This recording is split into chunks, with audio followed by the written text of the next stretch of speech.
फ़ायदा हुआ, ट्यूसडे को फ़ायदा हुआ, वेडनेसडे को फ़ायदा हुआ, थर्सडे को फ़ायदा हुआ, फ्राइडे को फ़ायदा हुआ, सैटरडे को नुकसान हो गया। फिर आपने पूरे हफ्ते काम किया, फ़ायदा हुआ, फिर सैटरडे को फिर नुकसान हो गया। फिर पूरे हफ्ते काम किया, फ़ायदा हुआ, फिर सैटरडे फिर नुकसान हुआ। नहीं नहीं नहीं, ये सैटरडे का दिन बड़ा ख़राब दिन है, मनहूस दिन है। इस दिन हमारे नुकसान होता ही होता है। आज के बाद हम सैटरडे को काम ही नहीं करेंगे। अब हम सैटरडे को काम नहीं कर रहे हैं, क्या सोच के कि नहीं नहीं, ये शनिचर का दिन, हफ्ते का दिन, सैटरडे का दिन ये हमारे लिए अच्छा नहीं है, नुकसान हो जाता है। ये है बदशगुनी। पूरे साल हम शादी करेंगे लेकिन मुहर्रम के महीने में शादी नहीं करेंगे। क्यों? मुहर्रम का महीना मातम का महीना का, मुहर्रम के महीने में शादी कर दी अपने बेटे या बेटी की तो घर में मातम ही मातम रहेगा। जबकि सबसे अच्छा महीना और बाबरकत महीना है वो खैर बरकत के एतबार से देखा जाए रमज़ान का महीना छोड़िए, लेकिन इस्लाम का पहला महीना और सारे अच्छे काम उसी महीने में हुए हैं। ज़मीन आसमान की तख्लीक और ये वो अल्लाह ताला ने मूसा अलैहिस्सलाम को फ़िरौन के जुल्म से नजात दी थी तो मुहर्रम के महीने में ये तमाम चीज़ें हुई। लेकिन आदमी इस महीने के बारे में क्या सोचता? नहीं, मुहर्रम के महीने में हम शादी नहीं करेंगे। ये है बदशगुनी, बदफाल। गाड़ी चल रही है स्पीड में, अचानक बिल्ली रास्ते से गुजर गई, रोक दी गाड़ी। क्या हुआ? नहीं नहीं, बिल्ली ने रास्ता काट दिया।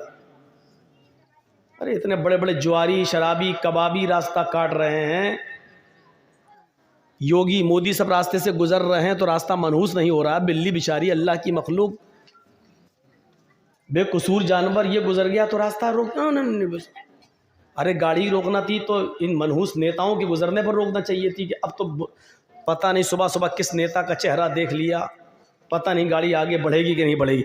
रोकना वहां चाहिए, रोक रहे इस बिल्ली पर। यह अकीदा रखना कि बिल्ली के गुजर जाने की वजह से एक्सीडेंट होने का खतरा है।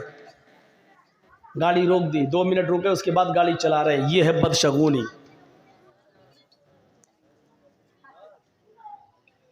हाजी साहब हज करने जा रहे थे, रास्ते से वापस लौट आए। बीवी ने पूछा क्या हुआ? बिल्ली रास्ते से गुजर गई, अब हज नहीं होगा, लौट आए। यह है बदशगुनी। अरब के लोग जब कोई कारोबार करते थे, कोई बिजनेस करना चाहते थे तो एक चिड़िया पकड़ के उड़ाते थे। ऐसे चिड़िया पकड़ी और ऐसे छोड़ दिया। अगर वो दाहिनी तरफ गई, राइट साइड गई तो कहते थे हमारा काम बन जाएगा, अच्छा बिजनेस होगा, कारोबार अच्छा होगा। और अगर वो बाएं तरफ भागी तो वो काम नहीं करते थे। नहीं नहीं नहीं नहीं नहीं, ये चिड़िया उल्टी तरफ बाएं तरफ गई है, अब तो हमारा कारोबार फेल हो जाए। नहीं नहीं नहीं, हम नहीं करेंगे बिजनेस, इस चिड़िया ने बता दिया कि हमें नुकसान हो। ये है बदशगुनी, ये है बदशगुनी। अपने छोटे से बच्चे को खेल रहा है, काला धागा लेकर उसकी कमर पे बांध दिया। ये काला धागा उसको बचाएगा नजरे बद से। ये है बदशगुनी। ये माएँ जो अपने छोटे छोटे बच्चों को जो नहला धुलाने के बाद एक काले रंग का काजल का टीका लेती हैं और अपने बच्चे के सर पे या गाल पे कहीं लगा देती हैं, काले रंग का ये इससे क्या होगा? नजर नहीं लगेगी। ये है बदशगुनी।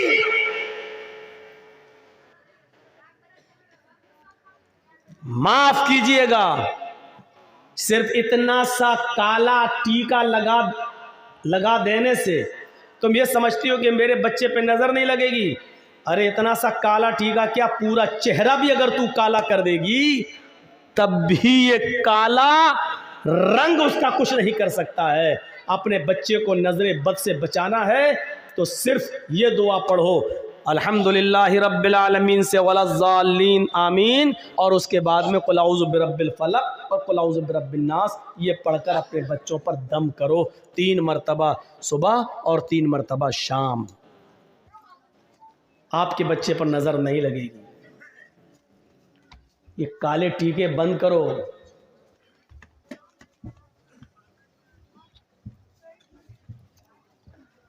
ऐसे लगाओ, टीका लगा दिया। कितने बच्चे खेलते हुए हमारी गोद में आ जाते हैं, यही बिहार बंगाल के अंदर। है मौलाना साहब जरा मेरे बच्चे के सर पे हाथ फेर देना। गोद लिया, काला टीका लगा हुआ है, काजल लगा हुआ है,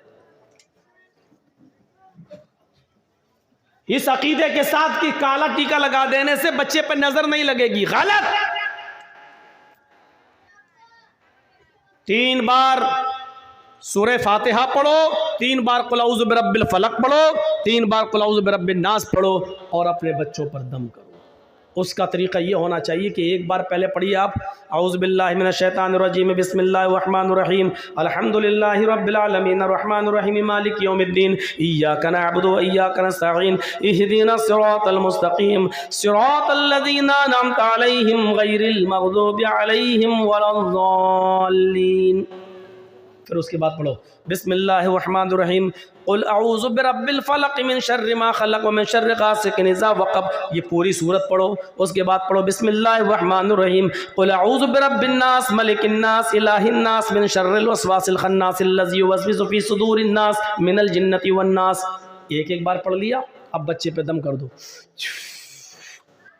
इसके बाद फिर पढ़ो ऐसे ही, फिर पढ़ो ऐसे ही, ऐसे 3 बार पढ़ के आप सुबह दम कर दो फजर की नमाज के बाद और शाम को दम कर दो इशा की नमाज के बाद। मौका लगे तो दोपहर में भी दम कर दो ज़ोहर की नमाज के बाद। लेकिन ये सब करने के लिए अम्मा को उठना पड़ेगा सुबह फजर में, नमाज पढ़ने के बाद दम करने के लिए। अब इन झमेलों से बचने के लिए कुछ कठमुल्लाओं ने कह दिया है काला टीका लगा दो, नजर नहीं लगेगी। सच बता रहे हैं, यही कठमुल्ला उल्टी छुरी से काटे जाने वाले हैं। काले, अगर काली चीज से नजर रुकने वाली होती तो हिंदू भाई तो इतने इतने बड़े वो काली दुर्गा माँ का इतना बड़ा वो लगा लेते हैं अपने घरों में, जबान निकाले हुए करे हुए। अब देखिए, इसका मतलब उनके घर पे तो नजर ही नहीं लगेगी, पूरा इतना बड़ा रख लेते हैं, दरवाजे पे लगा देते हैं, जबान बाहर निकली हुई है। क्या कहेंगे आप उसको? यह है बदशगुनी। कितने बच्चों को देखता हूं नंगे घूमते और काला काला वो बंधा हुआ है, सब क्या गंडा बांध दिया है। फला मौलाना साहब ने पढ़ के दिया। अरे मौलाना साहब तू खुद ही बांध ले अपने कमर पे। ना इन गंडों से कुछ होना है, ना इस टीके से कुछ होना है। अल्लज़ीना हुम ला यततय्यरून, जो बदशगुनी नहीं लेते होंगे, बगैर हिसाब किताब के जन्नत में जो जाएंगे 70,000 लोग, वो कौन होंगे? जो बदशगुनी नहीं लेते होंगे। वला यक्तऊन, जो अपने जिस्म को दगवाते नहीं होंगे। दगवाना समझते ना, जानवर को दागा जाता है ताकि उसको पहचान लिया जाए खेत में किसका जानवर है।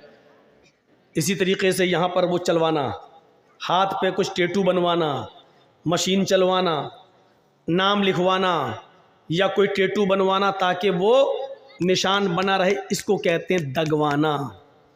जो साबुन से फिर मिटता नहीं है, उसका निशान बाकी रहता है। जब तक आप ऑपरेशन नहीं कराएंगे जब तक वो मिटेगा नहीं। जितने लोगों ने अपने जिस्म को दगवाया है, पहली फुर्सत में ऑपरेशन करके इसको मिटवा दीजिए। अगर इस हाल में मर गए तो अल्लाह की कसम तुम्हारी बख्शिश नहीं होगी। जिसके जिस्म को दागा गया हो और उसने अपने जिस्म पर दगवाया हो, ऐसा आदमी अगर मर जाए तो इसकी जनाजे की नमाज पढ़ना जायज़ नहीं है और इसको मुसलमानों के कब्रिस्तान में दफन करना भी जायज़ नहीं। लिखे बैठे हैं अपनी अपनी माशूकाओं के नाम, लड़के और लड़कियां लिख बैठी हैं अपने महबूबों के नाम। कभी यहाँ लिख लिया, कभी यहाँ दगवा लिया। साहब देख, कुछ लोग तेजाब से भी लिख देते हैं, कुछ लोग छुरी से लिखते हैं काट के। ये सब दगवाने के हुक्म में शामिल है, दगवाने के। शेख सालेह अल उसैमीन का फतवा है कि अगर किसी आदमी का मौत इस हाल में होती है कि उसके जिस्म पर टैटू बंधा हुआ है, दागा हुआ है, तो इस शख्स की न तो नमाज जनाजा पढ़ी जाएगी और न मुसलमानों के कब्रिस्तान में इसको दफन किया जाएगा। करने को तो कुछ भी करता। तो बगैर हिसाब और किताब के जो जन्नत में जाएंगे उनमें जो अपने जिस्म को दगवाते नहीं होंगे। ए मदरसे के बच्चों, तुम लोग बार बार उठ रहे हो, जाओ यहां से, चलो, जिसको जाना हो।